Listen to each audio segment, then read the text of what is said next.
আলহামদুলিল্লাহ। প্রিয় ভাইরা, আপনারা কেমন আছেন?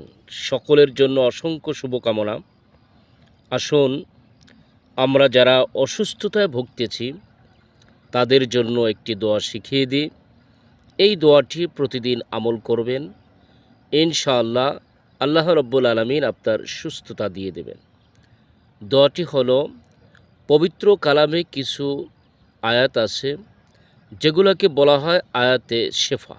এই আয়াতে শেফা যদি আপনি নিয়মিত বিশেষ করে প্রতিদিন ফজরের নামাজ আদায় করে ৪১ বার পড়েন, আল্লাহ আপনার অসুস্থতাকে সুস্থতা দিয়ে দেবেন ইনশাআল্লাহ। তা আসুন, আমরা কোরআনের যে আয়াতে শেফাগুলো আছে আমি একবার তেলাওয়াত করছি, আপনারা শুনে নেবেন, পরে বিভিন্ন কেতাবে আছে সেখান থেকে মুখস্থ করে নেবেন।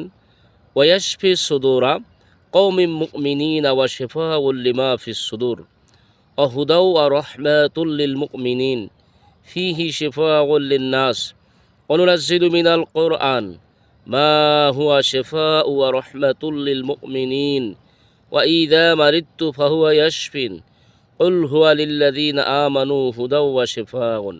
এই আয়াতগুলো যদি আপনি নিয়মিত ৪১ বার পড়েন, ইনশাআল্লাহ আল্লাহ আপনাকে সুস্থ দিয়ে দেবেন।